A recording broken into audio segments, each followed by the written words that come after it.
തെരഞ്ഞെടുപ്പ് തന്ത്രങ്ങൾ ആവിഷ്കരിക്കാൻ കെ.പി.സി.സി. വിശാല എക്സിക്യൂട്ടീവ് യോഗം ഇന്ന് ഇന്ദിരാഭവനിൽ ചേരും. ജയസാധ്യതയാകും നിയമസഭാ തെരഞ്ഞെടുപ്പിൽ സ്ഥാനാർത്ഥി നിർണയത്തിന്റെ മാനദണ്ഡമെന്ന് മുഖ്യമന്ത്രി ഉമ്മൻചാണ്ടി വ്യക്തമാക്കി. കെ.പി.സി.സി. നേതൃയോഗത്തിലാണ് മുഖ്യമന്ത്രി നിലപാട് വ്യക്തമാക്കിയത്. യു.ഡി.എഫും കോൺഗ്രസും ഒന്നിച്ചു നിന്നാൽ ഭരണത്തുടർച്ചയുണ്ടാകുമെന്നും മുഖ്യമന്ത്രി പറഞ്ഞു.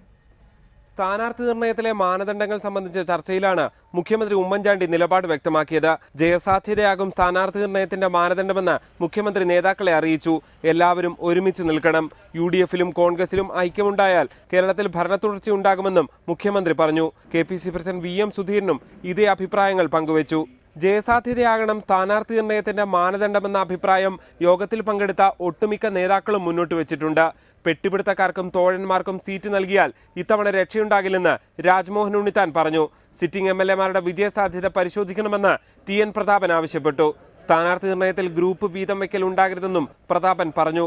തുടർച്ചയായി മത്സരിക്കുന്നവർ മാറി നിൽക്കണമെന്ന പൊതു അഭിപ്രായവും യോഗത്തിലുണ്ടായി. ഇക്കാര്യങ്ങൾ കെ.പി.സി. നിർവാഹക സമിതി യോഗവും ചർച്ച ചെയ്യും.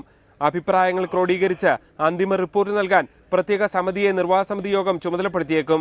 ഏതായാലും വേഗത്തിൽ സ്ഥാനാർത്ഥി നിർണയം പൂർത്തിയാക്കി തെരഞ്ഞെടുപ്പ് ഗോതയിലേക്ക് ഇറങ്ങാനുള്ള തീവ്ര ശ്രമത്തിലാണ് കോൺഗ്രസ് നേതൃത്വം. ജി. ശ്രീജിത്ത്, റിപ്പോർട്ടർ, തിരുവനന്തപുരം.